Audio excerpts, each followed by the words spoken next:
All right. Good morning, everyone. Welcome to our latest CPG Unpacked, where we are tackling all things sprouts. So, the playbook on how to enter into sprouts. We're going to talk about the forager project and then how to get onto permanent position on shelf. And so, I'm so very excited to be joined here with both Brian and Justin. If you don't already know who Brian is, he has over 40 years of experience in the CPG sector, was the previous partner of FDM, and is now working with Beckett Industries on the CPG investment side. More to come on that part, but throughout his career, Brian has been instrumental in helping brands like Mother-in-Law's, Noosa Yogurt, and Hue Chocolate scale and succeed in the marketplace. So welcome, Brian. Thank you, Ashley.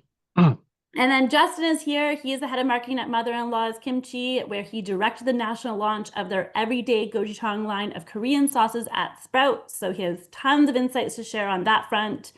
He is a former agency and owner and early team member of Bauza, which was a Mark Cuban-backed company, and he specializes in end-to-end brand development.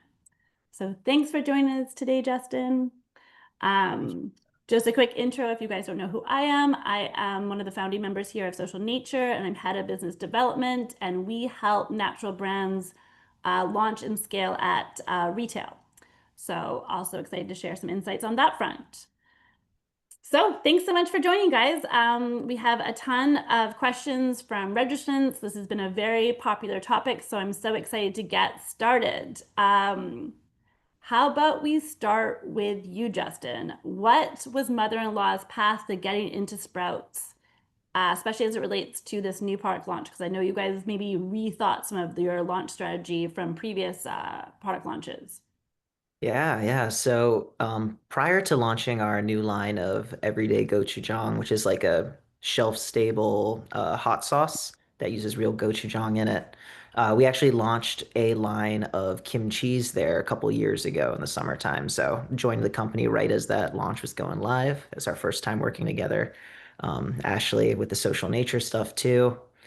And so that kind of got us our foot in the door with the brand, getting, talking to their people, their buyers. And then with this new line of sauces we're launching, it was a continuation of that same product line, which is our more, it's very, I'd say it's kind of mass market, but also natural at the same time, a more, you know, step down in terms of pricing, but also I think widely usable and just very easy to understand.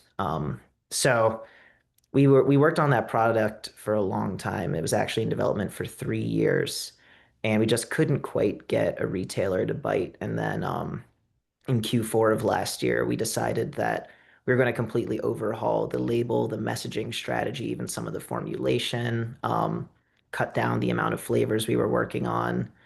And we pitched it to Sprouts, and they were very excited about it. And we got scooped up a last minute swap, not actually into the Forager program, but just onto the shelf directly into that section of the store. So rollout just happened at the beginning of March, and we've now coming up on the end of 2 months there, and sales been going really well. Happy with the velocities, and we got all of our redemptions done through our social nature campaign too. In fact, we got it done in like 2 weeks, which was Yes, crazy fast. Yeah. those products flew off the shelves, so that was so exciting to see. You actually kind of touched on a nuance there, Hmm. which I'd be curious to know what the difference is. And Brian, given your long tenure with FDM, I'd love your insight on this. How do you know when you're pitching, like when a brand, so I had some feedback recently where a brand went to apply for the Forager product project, but they were too established according to Sprouts' feedback. So is there kind of like, at what stage are you pitching for Forager versus like main stage Sprouts? Any insight on that, Brian? Yeah, thanks, Ashley. I think it doesn't have to be one or the other. I think it can be you can pitch both at the same time. I don't know if a lot of people know this, but Sprouts actually has, and I don't know what they call it. They have a name. They use it as part of their data, and it actually measures the amount of stores that you're in. And the more stores that you're in, that's not a positive. you go the wrong side of that scale, and I can't remember how the scale goes. So, Sprout's whole MO and go to market has been taking brands early and building them, and they've obviously been successful at that. They're the fastest growing retailer in the country right now, and with plans to be national. You haven't followed that on LinkedIn. There was a post recently, and that includes coming to Chicago, where I live at some point in time in the future. Don't know when that looks like. So I guess to get back to the question is, I think you can pitch them simultaneously. I think the one key piece to that, what's changed, and I know Brody Burke, who leads the innovation team very well, in the early days, they had issues with, a lot of people getting on innovation, no matter how well they did, not getting onto the shelf. So they wanted to improve that. And I think and don't quote Brody on this, but I think he told me they were like 15% in the early days. He's now closer to 40, which if you think about innovation, that's pretty good. And I told Brody that's pretty good compared to what, if you look at brands that actually make it. But one of the things that he is going to improve that is they want category management buy-in first. So he said, not that I can't make a decision if I want to, but if a category manager says, absolutely not, I don't think this is a fit in my category, I am very reluctant to put them on innovation because then the chances of success for that brand is just not going to be there. So they're doing things like that. So I think pitching them both at the same time it is a good idea. And I almost think the earlier you can pitch them, the better. I've had a lot of brands that were like pre-retail that they gave some really valuable input, like, hey, I would look at this, but I need this changed, or I think this should be on the front of your package. And it actually was actually really good information because the brand before they even launched was able to make some of those changes before they launched in Sprout. So they like to see things early, and I think pitching them early makes a lot of sense. I hope that answered the question. Yeah, that's amazing. That's great to hear.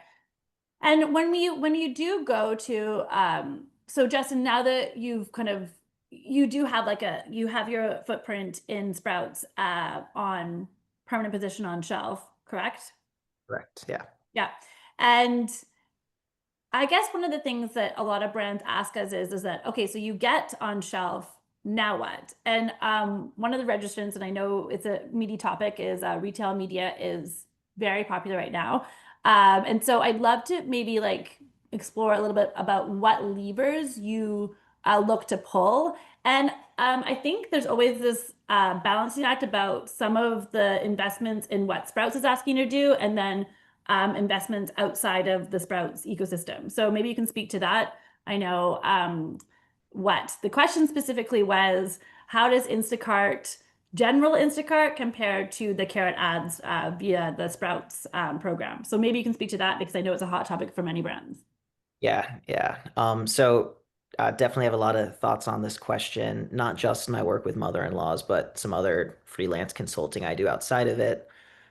These retail media ads are really where I focus a lot. And one reason that this is such a big area of focus is if you're a brand that doesn't sell e-commerce, and you do want to get some marketing dollars and you want to improve your store velocities, I think that Instacart is still like probably the best first place where you could be putting in some cash and seeing some actual ROI just because it's so close to that point of purchase. There's a very um, tangible way to track what your ROI is, your dollars in, dollars out. Now, in terms of getting stuff rolling at Sprouts, the two main marketing levers that we've been working, one, of course, is the social nature, getting our product trial up, getting some good consumer feedback. And then the other one has been Instacart. So if you guys don't know, Instacart, there is like the main Instacart stuff, and then they have retailer specific things that you can activate with them as well. If you go the Sprouts specific Instacart retailer, it is a little bit more expensive. You won't necessarily see as high ROI, but there's better targeting there. Now, if you've got a product like ours, like this new sauce we just launched, or another one of my, brands brands that I work with, they just launched and they are a Sprouts exclusive product.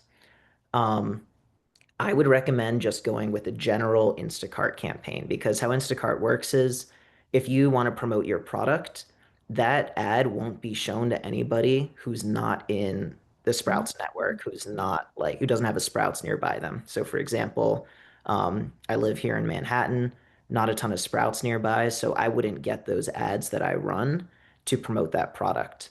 So there's kind of not really like a targeting issue if you're a Sprout specific thing, and you can extract better ROI by going a general Instacart route. However, if you have a product that's targeted, that's all over the country in tons of different stores, and you just want to pull up like your unit velocities in Sprouts, then that's when you would want to go to that more Sprouts targeted campaign, because you're going to definitely see a more direct impact on that Sprouts sales there. But overall, I do think that brands should be, always using that main one as a default. And then if they want to focus on a certain retailer, that's when you would kind of jump to doing that. I love that. That's a great loophole. And it's interesting because it's not, I mean, that dissimilar to how social nature works, where we're working from the brand store list. And so the more stores a brand provides us, the bigger the campaign. But to your point, if you're looking to streamline your shopper marketing investment to that particular retailer to support a trigger event, like a buyer review, I can see how that makes sense. And like any marketing, the more finite the funnel, the more expensive it is. So that's actually really good feedback, but also like makes a lot of sense. Um, Another question, and this is probably for you, Brian, but once you land in Sprouts, and this is so funny because no one wants to answer this question. I love answer. I think the more insight we bring to the table, the better. But everyone always wants to know what should my velocities look like? And obviously that is category specific, like skincare is gonna be slower than beverage, but any insight as to like what good velocity would look like within those 90 days? Sure. Those are really good questions, by the way, and I'll try to answer them the best I can because they will vary by category. Like what the expectation is in beverage or snacks, ice cream is going to be much different than condiments, right? So it's going to vary. I also will point out that for most natural specialty high-end items, Whole Foods is going to produce better velocity, you know, turns per week per item than Sprouts is. It's just, they're more of a special, and nor does Sprouts ever claim to be, or their customer is either. So it's to be expected. Now, what you can get with Sprouts is their store footprints are much smaller, which is the reason why it's hard to get on the shelf there. They don't have as big a sets as does Kroger or anyone else.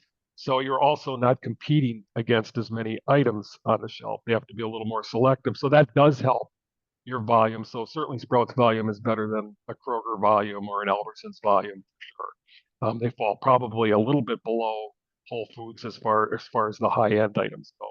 So now to get back to the question, I think it really depends on the category. And here's the way Sprouts generally looks at it. Let's say you're in the condiment section in sauces, and it's the average turns are 2.4 units per item per store per week. And most brands, Sprouts does not expect to be there. So let's say you start out at 1.5 or 1.3. What Sprouts wants to see is, number one, a support program that shows that you're getting behind the brand to grow the business. And then that's what we're talking about. But it also wants to see you leveraging up. So, if you start at 1.3 and then 60 days from now, you're at 1.5, and then in another 2 months you're at 1.7, you're moving in the right direction. And 9 times out of 10 you will not get discontinued.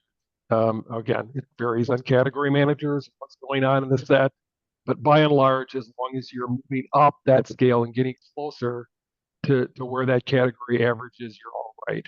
Now, within a year or two, they're going to expect you to be at that category average, or you're going to be in danger.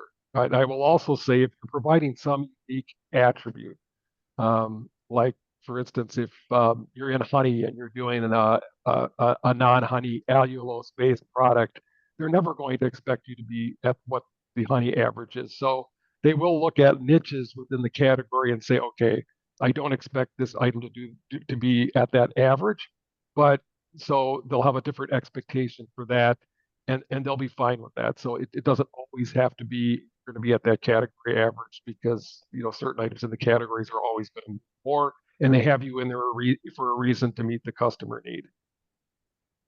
Love that. The other question that comes to mind as we're talking about this is, and I always, this comes up with my clients often, is that do you tell your buyer about your sell-through strategies? Because of course, there are some brands who are like, oh, I just want everyone, I want it to seem as if it's like natural, organic velocity lifts, or do you use something like social nature as leverage? Because in my mind, to your point, when the category review rolls around and you're talking about how you're supporting sell through, are you sharing lever drivers like social nature in that review, or do you just say, "Here's my beautiful velocity," is it wasn't manipulated by marketing by anyway? What's your take on that? 100%, you want to give them your strategy because they Yeah. want to know how you're going to support it. And I know certainly one of the big buzzwords is demos with them right now. They feel that demos will drive velocity. Obviously, they're saying that because it's proven that it will, or they wouldn't be telling us, just like Justin mentioned with Instacart is working there. You hear it over and over from different category managers. So when you hear it from different category managers, they're all seeing the same thing, so they understand what that is. So yes, you want to tell them how you're going to support it. And then, on innovation, and I think some of you know this, but all of you may not, you can't promote on the innovation display. So they initially started allowing that 3 years or 4 years ago, whenever they started innovation. And obviously that was affecting how items would look. So if you run a BOGO on innovation, are you really getting that's a true demand for the Sprouts customer, or are they just buying it because it's on BOGO? So they quit allowing that. They will work on a lower margin on innovation. So I think the normal sports Sprouts margins are 40 to 45%. So they'll work probably closer to 25 to 30 to get the price as a reasonable price, but you can't promote. So therefore, what do you do on innovation to affect your sales? And obviously, demos, social nature, Instacart are all things you can do outside of that promoting that you can't do to help leverage that. And if you're going to get on innovation, you better do something because that's your shot, right? So do everything you can to make sure that that works. Yep. I couldn't agree more. I feel like the innovations, that is the trigger event where brands should be giving it their all. And it's often that I'm talking to brands at that stage where they're like, oh, I'll just see how we go and then decide whether to spend later. And I was like, well, this is like, there's no better ROAS than your investment in the innovations at Sprouts. Because once you get onto main stage, then you can really scale from there. Justin, any other kind of, I mean, I'm a big fan of having a diversified shopper marketing approach. Like, of course, you don't want to like put your eggs in all in one basket. Any other kind of levers that you're pulling to support at Sprouts that we might not have mentioned? Well, I think that there's always things like finding local influencers is definitely a great one to do. I think with social media right now, it's an interesting place because there are certain brands that are performing really well. They've got a really dialed in strategy, but 99% of the brands just don't have a great strategy. So I always like to figure out what sort of, you know, we follow our big list of creators. We figure out, if they're shopping at Sprouts, if they're shopping at Whole Foods, we can kind of base that off of like what they're cooking with. We can kind of see it in their videos in their basket. Um, so that's also been a really great way to get word of mouth. And one way that I like to do that in a really cost-effective manner is we have a great coupon clearinghouse that we work with. So it can get expensive to like ship product, especially like, refrigerated kimchi, for example. Like that is expensive to ship. You got to pack it with ice, cooling bag, all of that. So you could always like Instacart product to those influencers or even just send them free product coupons, whether they're a gifted influencer or a larger one who you have to pay to get placement with. That is an excellent, excellent way to share the product, and to also do it in an organic way where it feels more like a friend is referring this product to you. And I think that that just leads to a really like organic buying decision when you're at the shelf. Yeah, love that. I have a question from JD Mitchell, who is asking, with Social Nature, how did you decide whether to offer a free product BOGO 50% or other offer? Um, Yeah. how did you guys decide? I mean, I know because I probably helped decide that for you, but Yeah. So with this launch that we just did, we went with a free product offer. And I think that a lot of brands they hear like the idea of paying to get their own product off shelf is like a little bit of a scary thing for them. But there are a lot of benefits that are more than just financial. And obviously, yes, there is like a velocity lift in store that you see from that. And it's but I would say like one of the other great things that you're getting is incredible consumer feedback. You're going to get people who are activating quickly. Like because we had a free product campaign, we were budgeting, what was it like somewhere between 30 and 90 days to get all of them taken. But because it was a free product campaign, it was gone in 2 weeks. We were able to get our results really quickly. We were able to get great consumer feedback before we went into our next round of production, before we pitched to more retailers that we want to try to get this product on shelf with. There's great numbers, like even what Brian was saying earlier, you want to share your strategies and your spend. Like, if we go to our next retailer, say, retailer X in the Northeast, we can talk about, we just had this great launch at Sprouts. We got these velocities in the first couple of weeks of being on shelf, and we got check out some of these awesome consumer reviews. So it helps with velocity, it helps with consumer feedback, and ultimately it just helps you build a better sales pitch. yeah, I'm with you. I think to the broader answer or insight I also might just offer up is it really depends on your suggested retail price. So the category. So I have campaigns for supplement brands where the product is $20. I don't think you need to give a $20 product away for free.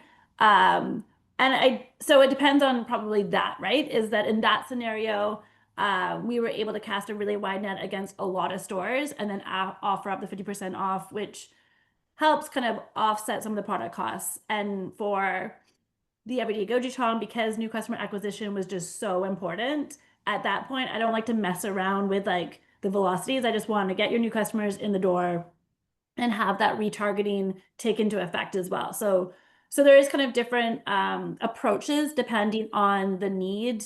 I have other brands who actually don't want velocity that quickly. So we have like an always on sustained approach where we would keep a 50% off coupon at all stores ongoing. So yeah, different needs, different methodologies depending on what the actual goal is. But great question. Thanks, JD. Any other questions? Feel free to pop them in the chat because we have a ton of time left. Okay, so now when we think about kind of just using your levers to kind of, so we have Sprouts, we're going to use the data from the Sprouts campaign to launch into other retailers. Maybe we can unpack that a little bit. So what are some of the data points that you are using in that pitch deck? There you go. Justin, you want to take that? Go ahead. I don't know, Brian. I feel like this might be, I feel like you might have Hey, some better insight I, on. I can certainly take this. So I think when it comes to the data, one of the big benefits, and I think it's sometimes like not talked about enough, is that Sprouts gives you data if you're on innovation. So it's one of those outside things that they do, and you not only get to get weekly data by item by store on how you're doing, you also get to see everything else that's on innovation too. So if you have some items that are we consider competition in the category, you get to see how you compare to those, which is really good data, especially if you're doing better than them. Now, I would all warn you, if you got a brand new item, let's say it's in snacks, and Ciete's got a I don't know, whatever it is, chip coming out with a new flavor who also will get on innovation. Don't expect to hit their velocities. They've already got the recognizable name. If you do hit those velocities, boy, your chances of getting on the shelf are pretty good. So use that data that you're getting from there because obviously the only other way to pull the data is if Sprouts will give it to you. And sometimes they will if you're in a conversation, but otherwise it's their spins and spins data. Buying Sprouts spins data is expensive, and I also know Sprouts right now also is giving some of that data, at least on your brand. You're not getting to see the competition with their new data that they're giving out also. But I think using Sprouts right now, I believe, is somewhere around 30 to 35% of the volume on spins, which is quite large. Whole Foods doesn't report to spins; it reports to Nielsen, so you don't see that on there. But it's a huge factor. So, and as Sprouts continues to grow, using that leverage of how you're doing in Sprouts and being able to use that data for other retailers is going to be really important, including all of those conventionals that will eventually be your target if they're not already. And at what stage of brand do you think it's worth investing, like a Spins or a Nielsen or both? Because I mean, my understanding is they're quite expensive. So maybe like what revenue stage of brand? Also, I know there's some loopholes like Plant-Based Foods Association. If you're a plant-based brand, can get you a discount on Spins data. So there is actually a few loopholes, but like at what stage are brands investing in those kind of platforms? Yeah, it's kind of all over the place, to be honest with you. But I would say when brands are probably approaching that 3 to 5 million, they're going to want to start looking at packages. And for those who haven't dealt with spins, it's a little bit of a let's make a deal. If anyone with spins is listening to me, they probably won't like that statement. But spins buys The the point of data. these webinars, loophole. They buy the data, right? Yeah. So anything they resell is making money because it doesn't cost them anymore. So depending on who you're talking to as a salesperson, it can be negotiated.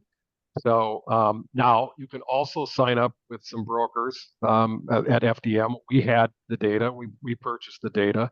So you do have rules on what third parties can provide, but certainly for at early stage brands, those third party data information that you get is going to be enough for you until you're much larger.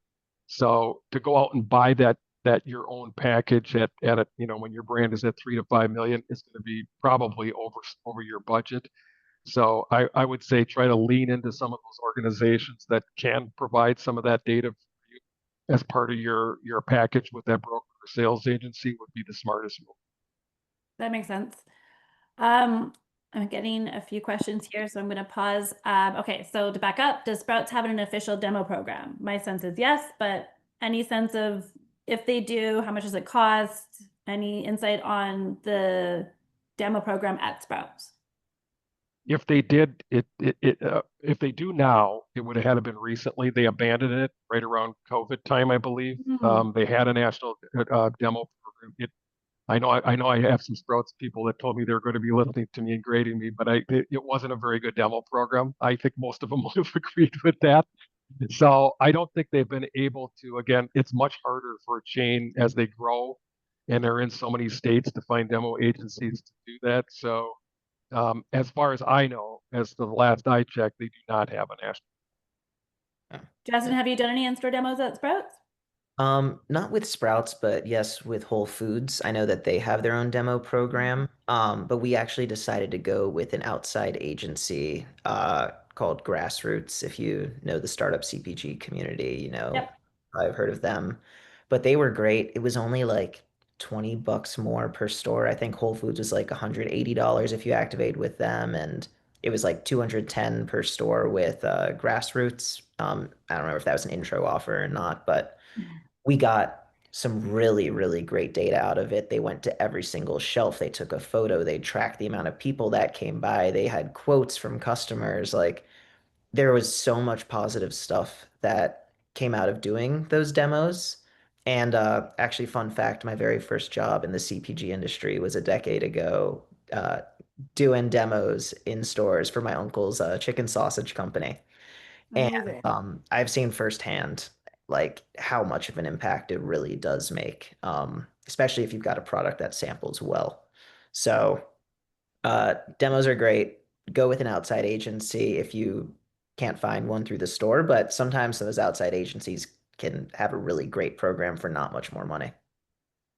Yeah, that's fair. I mean, it's kind of interesting because it almost comes full circle for me because when we started Social Nature almost 11 years ago, the only alternative to in-store to tactics to get your products off shelves really was in-store demos. Um, and the reason why we started Social Nature was because in-store demos are terribly hard to scale. So like, I mean, that does sound pretty expensive to me. So you can imagine that to scale it is an expensive initiative. But a lot of retailers do require it. And, that is a question for you on that. Did Whole Foods expect you to do in-store demos either with them or an outside agency, or is that something that you volunteered as part of your strategy? It was just kind of part of our strategy. Mhm. Wanted we had a product that we wanted to like lift the velocities up on, so we had like some certain regions and target stores that we focused on, and then Whole Foods gave us their price, and they were like, "Yeah, if you want to do it, this is what it was." But I don't think that we like lost any points with them by bringing in our own agency. That's great. Another question from JD is, any tips for finding influencers and creators who will create content for free product? Yeah, yeah, that's a great question. There Honestly, it's really just about always having your brain on in like marketing mode when you are swiping, swiping, swiping, swiping on social media all day. What I like to do is anytime I find a creator that I really like, say it's 11 o'clock at night and I'm swiping on Instagram Reels and I find somebody that's great, I'll either like send that as a DM to like my personal account for my brand account, or I'll copy the link and like text it to myself. And Hmm. I just kind of like am passively building up this list of creators I really like. And then that's where I'll start to reach out to them. If you access a creator's page on Instagram from a mobile phone, they'll usually have like a contact button and you can just copy paste their email directly from that. So that's a great way to reach out to them. Or what we do, mother-in-laws, like I'm not even joking, every single day we're getting tagged in at least 2 or 3 posts from people using our product and sharing it. And a lot of these can be micro influencer accounts. So maybe 1,000 or less followers. Some of them are massive accounts, over 1 million followers. And every time, just be active in the DMs, respond to every single thing that you're tagged in. If there are small creators, say, hey, we love the content you're making. Can we please send you some free product coupons? And you can use it next time, like you're cooking something for your account. Or if they're a bigger creator, maybe you're like, hey, we love like that you love our products. We have some really exciting new stuff. Can I send an Instacart to your house next week?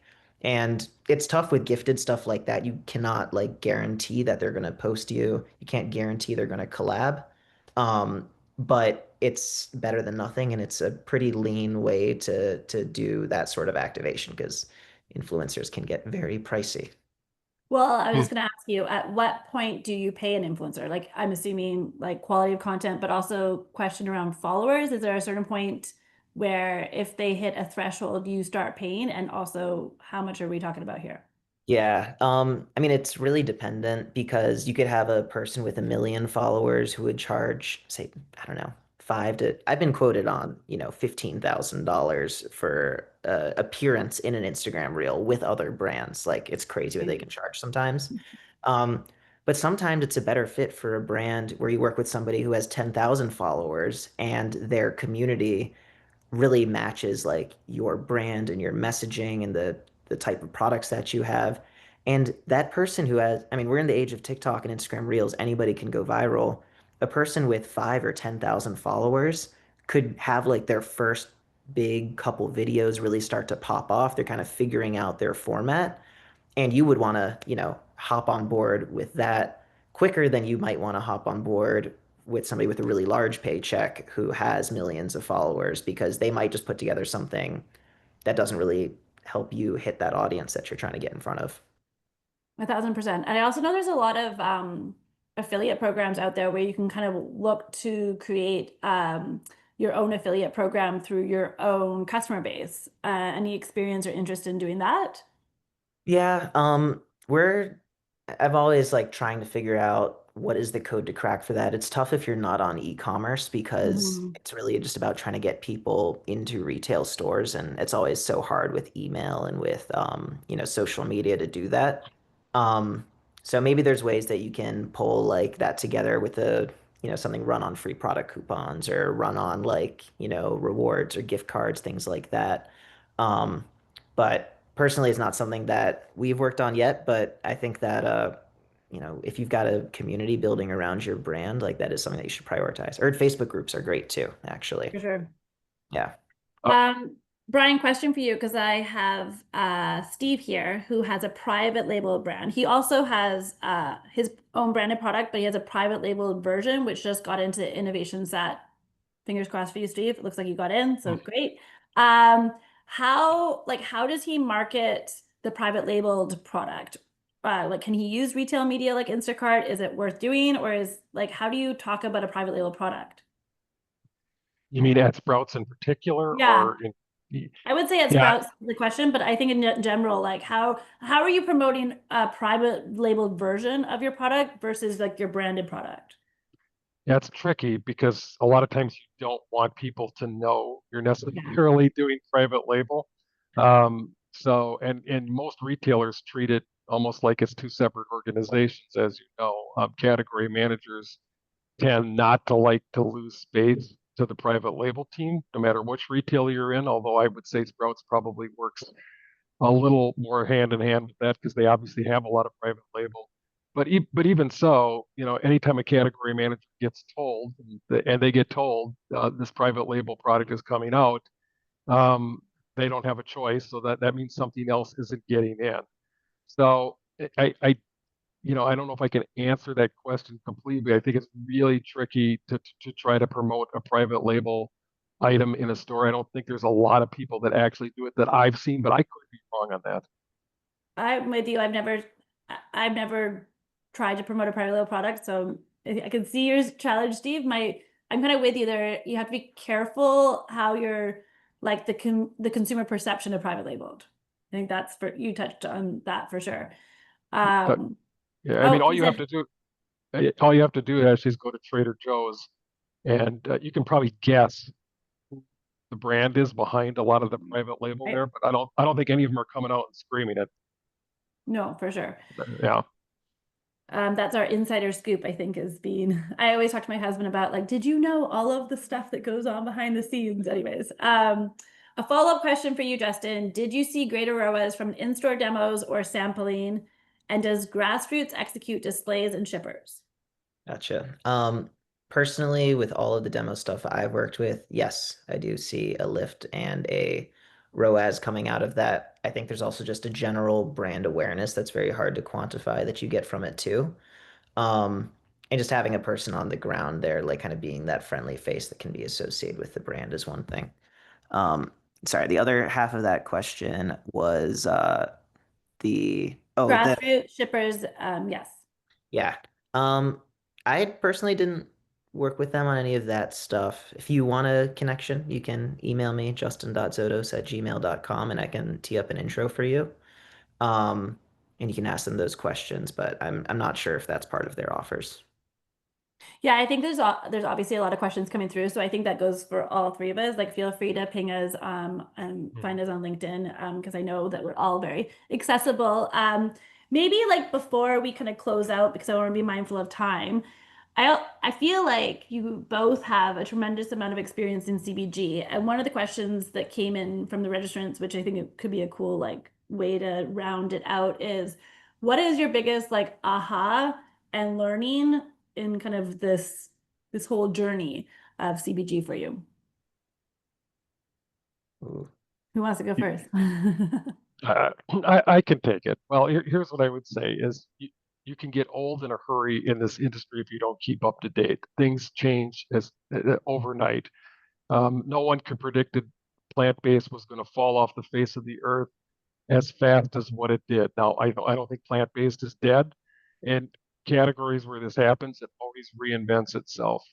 So, one key advice I would have I would see a lot of brands. Keto was hot, naming their product keto, and I always used to look at it and go, "Oh, that's a terrible mistake. They shouldn't be Totally. doing that," because then it's really hard to pivot from that, right?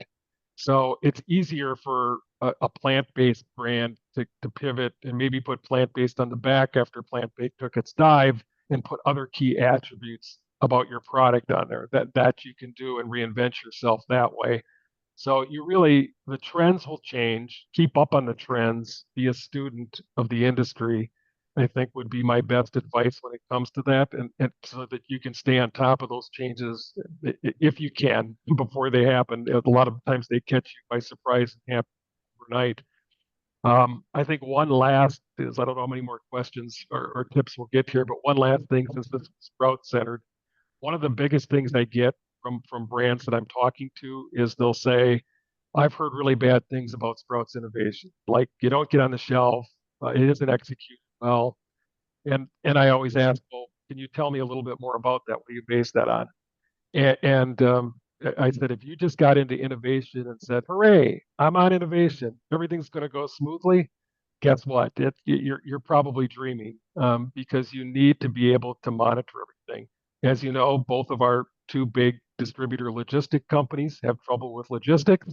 So naturally, you're going to have trouble getting product out to all 450 Sprout stores. So you need to hire a sales agency, a broker. And one of the things when you're interviewing those brokers, I would say, how do you manage this? If they can't manage it, then you probably got the wrong broker. But those have to be, you really have to keep on top of those launches, make sure the product is getting to the stores. And if it isn't getting to the stores, and then even after it's in, is it running off the shelf? And there's levers you can push at Sprouts to, if your displays are empty out to get those refilled. But you have to know what to do, and a good broker should be able to do that. And certainly, if you take me offline, I'm happy to refer. I'm no longer wearing the FDM hat, so I would include them in that, but I would also some others that are actually very good at managing Sprouts. Yep. Good. Awesome. And then for me, I would say one of my learnings recently was really about just like scaling within your means and building a brand over the long term. I think that I've seen and worked with so many brands who are just trying to do everything all at once. They're trying to get into a ton of stores and that can put a real strain on the sales. It can put a real strain on innovation and most importantly on production and operations. Um, if you're doing your first big launch at the Forager program, you should be spending a lot of your time nailing that Forager program and growing smart over many years. I think a lot of these brands are feeling pressure from like, the tech side of things, especially over the last 5 years, 10 years, where get a lot of revenue. Maybe it's like even like cheap revenue really fast and then try to sell out and get out of there. But coming to mother-in-laws, they've been around for 16 years now. They've grown really smart and efficiently.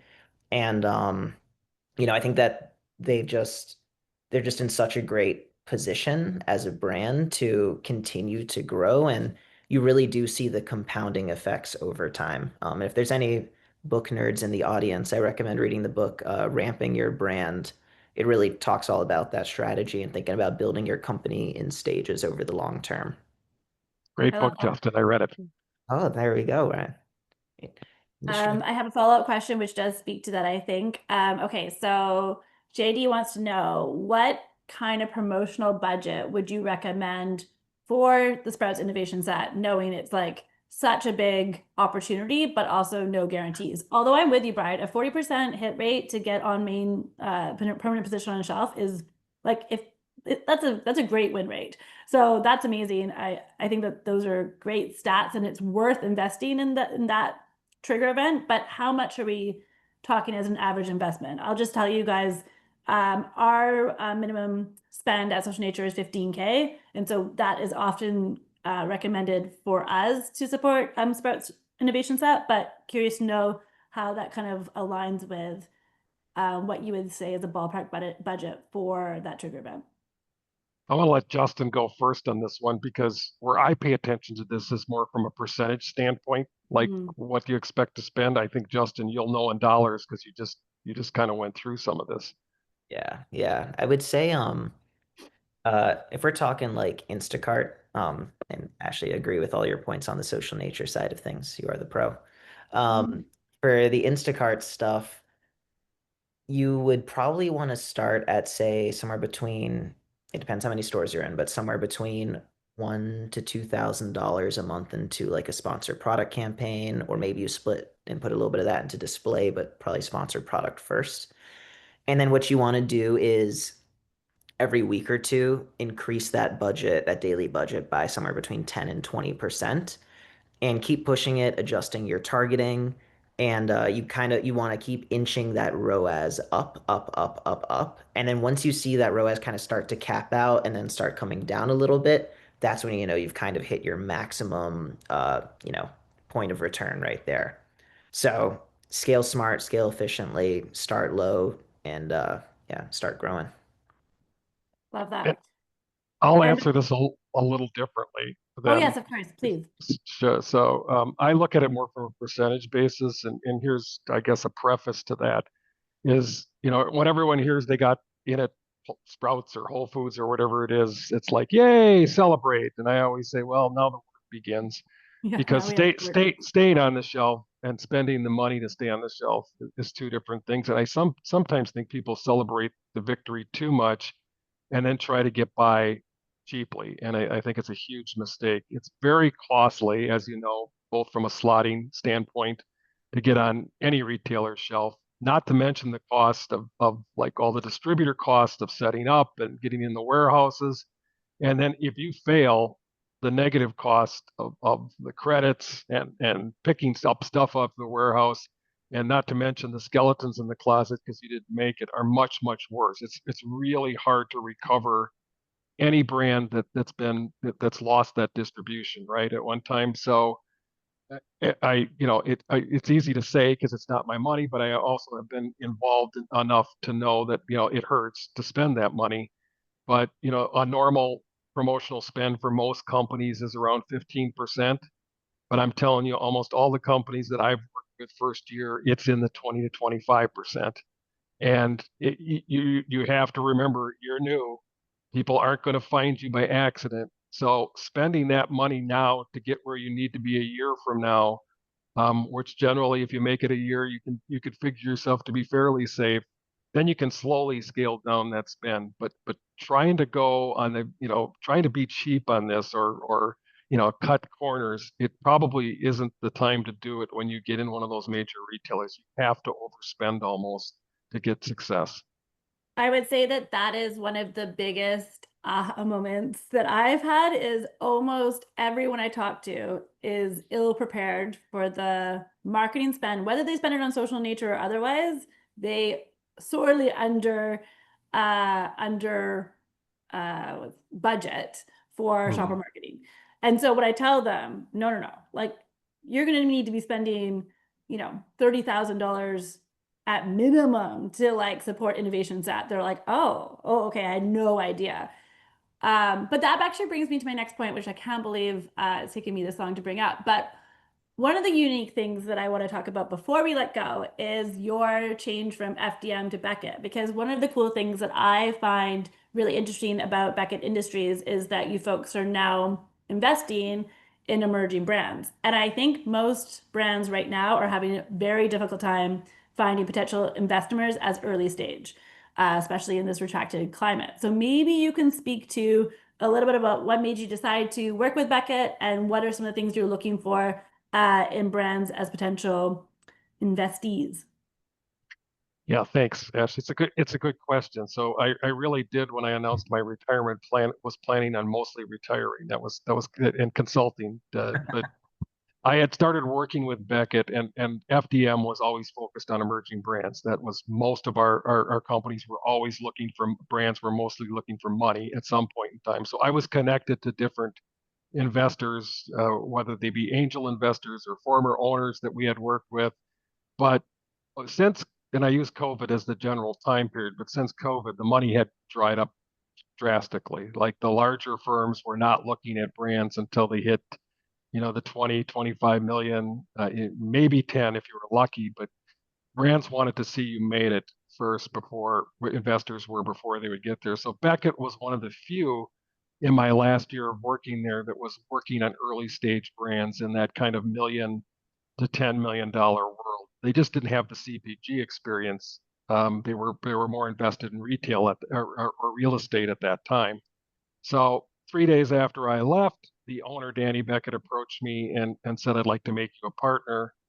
And what made me come out of retirement for it was, one, it was fun to learn something new, because I told him I don't know a Series A from Series B, and he said, "That's not what I want you for. You know brands, you work with a lot of owners starting up, so you understand which ones make it work, which ones don't, and you also know the categories and what's gone on in innovation and what makes that work for yours." So with that, I agreed to come aboard and help.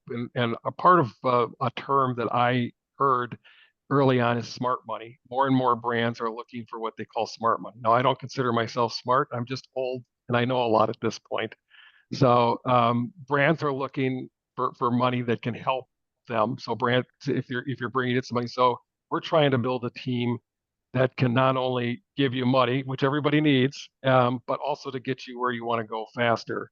So part of the thing at Beckett that we're trying to build out is bringing in some very smart people that have been in the industries with various backgrounds that can help brands get to where they go. Because if you're successful, then all of our investors and us, we're all successful, and just about everyone's goal, whether they'll admit it or not, is to sell someday and make a boatload of money. I mean, that's usually what everyone gets into this for. There's very few out there. Some of them say this has been the business family for years, and we want to keep it in the family, which is great. But I've seen those sell when the price tag is right too. So I think everyone's goal is to get there. And I think what really got me excited about Beckett was kind of the opportunity to do what we did with FDM in the early stages and build it only on the investment side.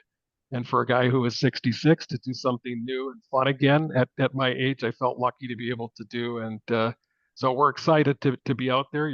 I know our name is fairly new, but you're going to see a lot more of us and to come, and certainly we'll make a bigger splash at Expo West next year, as you'll see.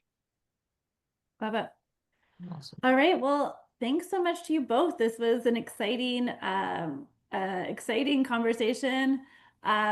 Just so everyone knows, for everyone who showed up today, we're giving away 500 free activations to give you a taste test of how Social Nature works for you. And thank you so much both to Brian and Justin. I know we've been longtime friends in this space, but I think it was just really cool for you guys to share some of your insights. I love a loophole. I know every brand out there is looking to move faster and smarter, and so these insights were invaluable to do just that. So thank you so much. Thanks for having us, Ashlie. Thanks, guys. Talk soon. Take care. Bye.